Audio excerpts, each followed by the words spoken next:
교회에서 드리는 온라인 예배 시간이에요. 잠깐, 아직 준비가 안 되었다고요? 그럼 함께 준비해봐요. 먼저 주변을 깨끗하게 정돈해요. 단정한 옷으로 갈아입어요.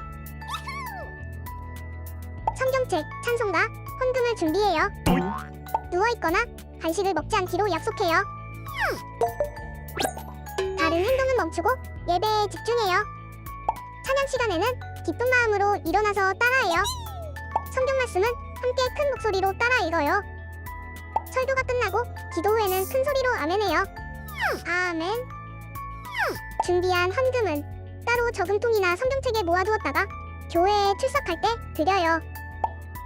예배가 끝날 때까지 경건하게 예배에 집중해요. 광고도 잘 듣고 기억해두세요. 그럼 예수님과 함께 기쁘고 행복한 예배 시간이 되기를 바라요.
성경 봉독 이사야 41장 10절에서 13절 말씀. 두려워하지 말라. 내가 너와 함께 함이라. 놀라지 말라. 나는 내 하나님이 됨이라. 내가 너를 굳세게 하리라. 참으로 너를 도와주리라. 참으로 나의 의로운 오른손으로 너를 붙들리라. 보라, 내게 노하던 자들이 수치와 욕을 당할 것이요 너와 다투는 자들이 아무것도 아닌 것 같이 될 것이며 멸망할 것이라. 네가 찾아도 너와 싸우던 자들을 만나지 못할 것이요 너를 치는 자들은 아무것도 아닌 것 같고 허무한 것 같이 되리니 이는 나 여호와 너의 하나님이 내 오른손을 붙들고 내게 이르기를 두려워하지 말라. 내가 너를 도우리라 할 것임이니라. 아멘. 오늘의 기도문. 천지 만물을 주관하신 하나님, 주님께서는 우리 마음을 만지시고 우리 영혼에 생기를 주시는 분이심을 믿습니다. 이 가정 예배를 통하여 우리에게 새 힘을 주시고 주님을 찾고 주님을 사랑하는 가정이 되게 하시고 주님의 사랑을 전하는 가정이 되게 하여 주소서. 예수 그리스도의 이름으로 기도합니다. 아멘.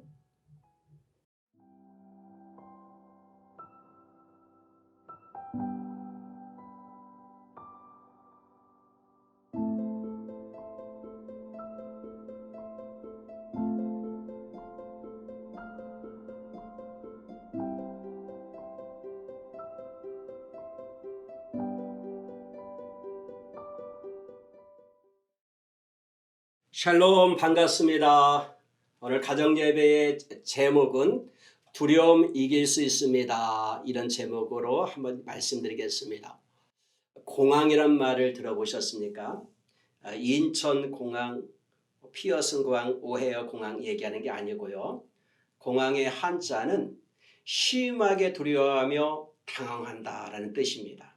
영어로는 panic disorder라고 얘기하고요. 공항은 또 두려움의 전문 용어로 많이 쓰는 게 포비아라는 단어인데 포비아의 종류가 48가지가 넘는다고 해요. 그런데 두려움이 점점 많아지면서 이 용어도 더 굉장히 많아지는 것처럼 보여집니다. 사람은 연약합니다. 그 연약함의 단면이 두려움으로 나타나는데 두려움은 의기소침을 낳고 의기소침은 아무것도 할 수 없다는 무기력을 낳곤 합니다. 중세 유럽에서 콜레라가 한창 유행했을 때였습니다. 한 농부가 마차를 몰고 한 성으로 가고 있었는데 어떤 부인이 마차를 세우면서 저 성까지 태워달라고 부탁을 하는 거였어요. 농부는 자리가 있기 때문에 그 부인을 마차에 태우면서 성으로 가는데 조금 기분이 찝찝하고 좀 음산해가지고 물어봤습니다. 혹시 당신 누구십니까? 그러자 부인이 말하기를 저는 콜레라 사자입니다 라고 말하는 거예요. 얼마나 끔찍한지 당장 내리십시오. 나는 당신을 태우고 갈 수 없습니다 라고 외쳤어요. 그러자 콜레라 부인이 뭐라고 말했냐면은 알렉산드리아에 가서 꼭 3명만 죽게 할 사명을 갖고 가는 겁니다. 만약에 저를 태우지 않는다면 당신 먼저 죽이겠소 라고 말하는 거였어요. 그래서 농부는 그러면 딱 3명이요. 만약에 그 이상 죽게 한다면 내가 어찌하겠소. 그러면은 칼로 나를 죽이시오 하면서 칼을 건네주는 거였어요. 드디어 성에 도착했는데 보니까는 3명이 아니라 수천 명이 죽어 있는 거예요. 콜레라균 때문에 죽었다는 거예요. 농부는 화가 나가지고 칼을 뽑아가지고 이 하는데 콜레라 사자가 하는 얘기가 아니요 잠깐만 내가 죽인 것이 아니요. 아니 그러면 저 사람들은 어떻게 된 것 말입니까? 저 사람들은 콜레라가 온다는 소문을 듣고서 겁먹고 죽은 사람들입니다. 이렇게 얘기했다는 거예요. 미국 루즈벨트 대통령이 옛날에 미국을 잘 치료했는데 그때 경제공황으로 인하여서 많은 사람이 실직하고 절망에 빠진 적이 있습니다. 어떤 사람은 쉽게 목숨을 끊기도 했는데 루즈벨트 대통령이 이런 얘기를 했어요. 오직 한 가지 우리가 두려워해야 할 일은 두려움 그 자체다. 아무리 힘들고 어려움이 있다 할지라도 용기를 가지고 맞서면은 그 두려움을 이겨나가고 환경을 바꿔나갈 수 있는 힘과 능력을 하나님이 주신다는 겁니다. 살면서 얼마나 두려움이 많습니까? 질병 때문에 두렵고 코로나19 바이러스 때문에 우리는 얼마나 많이 두려워하는지 몰라요. 어디 주변에 확진자가 나타났다면은 거기에 가기가 꺼려지고 김밥 하나 먹어서 식중독 걸렸다고 해서 김밥을 사 먹지 않아서 김밥 장사들이 얼마나 어려워하는지도 모르겠습니다. 우리는 내일 무슨 일을 만났는지 몰라서 두렵고요. 우리 친구들이 제일 두려운 것은 시험 보는 것 아닐까라는 생각을 합니다. 모르면 두렵고요. 내 힘으로 이길 수 없을 때 두려움이 생깁니다. 이런 말이 있어서 여러분에게 소개하려고 합니다. 자전거를 타려면 넘어짐을 무서워 말고, 글을 쓰려면 오타를 무서워 말고, 세일즈를 하려면 거절을 무서워 말고, 스키를 타려면 추위를 무서워 말고, 홈런을 치려면 공을 무서워 말고, 수영을 하려면 물을 무서워 말고, 도전을 하려면 실패를 무서워 말고, 고백을 하려면 퇴짜를 무서워 말고, 사랑을 하려면 이별을 무서워 말라. 생각의 두려움을 부풀렸을 뿐 막상 직접 해보면 크지 않고 계속하면 두려움을 이길 수 있다라는 그런 이야기입니다. 하나님 우리에게 두려워하지 말라고 말씀하셨어요. 이스라엘 백성이 나라를 빼앗기고 바벨론 포로로 끌려갔을 때였습니다. 모든 것이 두려웠어요. 백성들은 바벨론으로부터 조롱과 멸시를 당했습니다. 너무 기가 죽었는데 하나님이 이렇게 말씀하신 거예요. 오늘 말씀인데 두려워하지 말라. 내가 너와 함께함이라. 놀라지 말라. 나는 네 하나님이 됨이라. 내가 너를 굳세게 하리라. 참으로 너를 도와주리라. 참으로 나의 의로운 오른손으로 너를 붙들리라. 주님이 약속하셨어요. 보라, 네게 노하던 자들이 수치와 욕을 당할 것이요 너와 다투는 자들이 아무것도 아닌 것 같이 될 것이며 멸망할 것이라. 네가 찾아도 너와 싸우던 자들을 만나지 못할 것이요 너를 치는 자들은 아무것도 아닌 것 같고 허무한 것 같이 되리니. 13절에 다시 반복하기를 이는 나 여호와 너의 하나님이 네 오른손을 붙들고 네게 이르기를 두려워하지 말라. 내가 너를 도우리라 할 것임이니라 라고 말씀하셨어요. 이 말씀에 아멘 합시다. 아멘. 성경에 두려워하지 말라라는 말씀이 얼마나 많이 나오는가. 한 분이 세어보니까는 365번이나 나온다고 해요. 왜 365번일까? 1년이 며칠이죠? 365일. 그래서 이분은 이렇게 생각했어요. 하나님이 매일같이 두려워하지 말라고 하게 하기 위하여서 성경에 365번을 두려워하지 말라라고 썼다고요. 그렇습니다. 주님이 우리 모두에게 말씀합니다. 두려워하지 말라고요. 영화 명랑을 보셨나요? 영화의 시작은 장군들이 모여서 회의하는 장면에서 시작이 돼요. 어떻게 12척의 배로 그 왜군의 330척을 대항할 수 있느냐는 전략 회의였습니다. 적군의 배의 수도 너무 많고 외놈의 숫자도 너무 많은 거야. 게다가 조선의 무기는 칼이라면은 왜군은 조총을 갖고 있었어요. 여기에다가 백성들은 모두가 두려움으로 벌벌 떨고 있었습니다. 싸울 용기를 잃어버린 거였어요. 그때에 우리의 유명한 이순신 장군이 이런 말을 하는 것이 영화 대사에 나와요. 만일 그 두려움을 용기로 바꿀 수 있다면 그 용기는 100배, 1000배 큰 용기로 배가 될 것이다. 두려움을 용기로 바꿀 수 있다면, 오늘 우리의 삶 속의 두려움을 용기로 바꿀 수 있다면 우리는 그 두려움을 새로운 것으로 바꿀 수 있다는 건데, 사실 이순신 장군이 주저없이 적진으로 뛰어들어가 가지고 그 모든 군인들로 하여금 두려움을 용기로 바꿔서 승리하게 만들었다는 거예요. 하나님이 우리에게 주시는 마음은 두려워하는 마음이 아니라 오직 능력과 사랑과 근신하는 마음이라고 말씀했습니다. 우리 친구 여러분, 우리 성도 여러분, 무엇이 두렵지요? 내일이 두렵습니까? 코로나19가 무섭습니까? 실패가 두렵습니까? 경제적 어려움이 두렵습니까? 요즘은 경제적 어려움 때문에 힘들어 하시는 분들도 참 많습니다.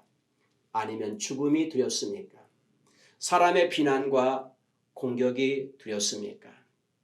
용기란 두려움을 이겨내고 극복하는 것이지 두려움이 없는 것이 아니다. 마크 트웨인이 말을 했네요. 우리가 두려워하는 것은 어떻게 할 줄 몰라서 생기는 겁니다. 무기력하기 때문이죠. 능력이 있으면 이길 수 있습니다. 능력은 주님께 있습니다.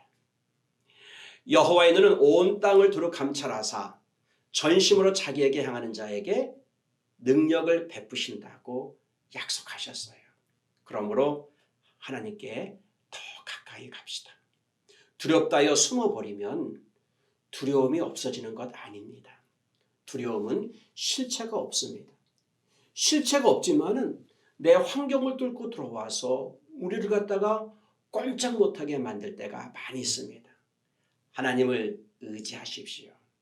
하나님은 능히 이 모든 두려움을 이기게 하는 힘을 여러분 마음속에 공급해 주실 것입니다. 기드온이 그랬습니다. 기드온은 겁이 많은 사람이었어요. 미디안 사람이 두려워서 숨어서 행동하기도 했습니다. 그런데 어느 날 하나님께서 기드온에게 나타나서 너는 큰 용사라고 말씀하면서 그에게 믿음을 자꾸 심어준 거예요. 그러자 기드온이 300명의 용사를 데리고 미디안 연합군 12만 5천 명과 싸우러 나가는 겁니다. 정말 두려움을 용기로 바꾸었더니 하나님께서 대승을 거두도록 이끌어 주신 겁니다. 기드온은 적에 대해서 연구하지 않았습니다. 숫자를 갖다가 계산하지도 않았습니다. 두려움을 연구하지도 않았습니다. 하나님을 더 신뢰하고 하나님께 더 가까이 갔습니다. 자기 하나님을 아는 백성이 용기를 바란다고 다니엘서에 말씀했는데 하나님을 알면 알수록 용기를 발휘할 뿐만 아니라 하나님이 주시는 힘을 가지고 적을 이길 수가 있었던 겁니다. 하나님께 가까이 가면 전날의 한숨이 변하여 우리의 노래가 되고 기도가 된다는 겁니다. 다시 한번 말씀을 오늘 보도록 하겠습니다. 보라, 네게 노하던 자들이 수치와 욕을 당할 것이요 너와 다투는 자들이 아무것도 아닌 것 같이 될 것이며 멸망할 것이라. 네가 찾아도 너와 싸우는 자들을 만나지 못할 것이요 너를 치는 자들은 아무것도 아닌 것 같이 허무한 것 같이 되리니. 그래요, 전날에는 너무 두려웠는데 하나님께서 이 두려움의 대상자들을 아무리 찾아봐도 발견하지 못하도록 하나님이 다 멀리 내쫓으며 이길 힘을 주신다는 겁니다. 10절 말씀은 오늘 말씀의 요절인데요. 한번 이 말씀을 외우면은 우리가 평생 큰 힘이 될 것 같아요. 두려워하지 말라, 내가 너와 함께함이라. 놀라지 말라, 나는 네 하나님이 됨이라. 내가 너를 굳세게 하리라. 참으로 너를 도와주리라. 참으로 나의 의로운 오른손으로 너를 붙들리라. 아멘. 기도하겠습니다. 하나님, 살면서 두려움이 생길 때가 있습니다. 그런데 그 두려움이 생길 때를 가만히 보면은 하나님을 놓쳐버릴 때가 너무 많았습니다. 다시 한번 하나님을 찾고 하나님이 말씀하신 것처럼 두려워하지 말라고 했고요. 주님께서 나의 오른손으로 너를 붙들어준다고 하신 약속의 말씀을 기억하면서 우리 친구들, 우리의 가정들, 코로나로 어려운 이 환경 속에서 멋지게 믿음으로 승리해 나가는 가정들 되게 해주세요. 예수님의 이름으로 기도합니다. 아멘.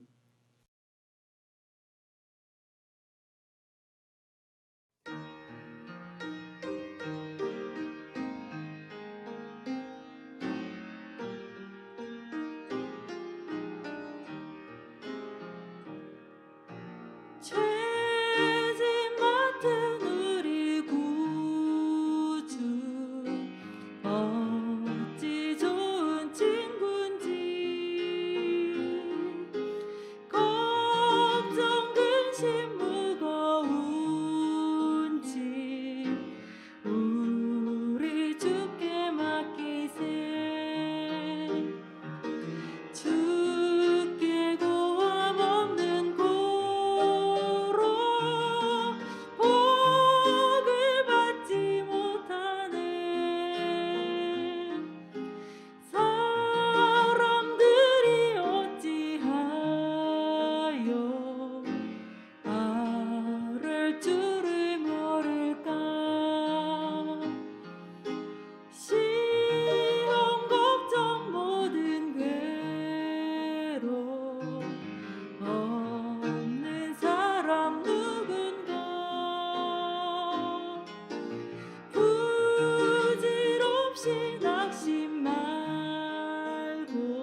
우리 친구 여러분, 오늘 말씀은 시편 41편인데 계속 읽어도 힘이 되는 말씀이에요.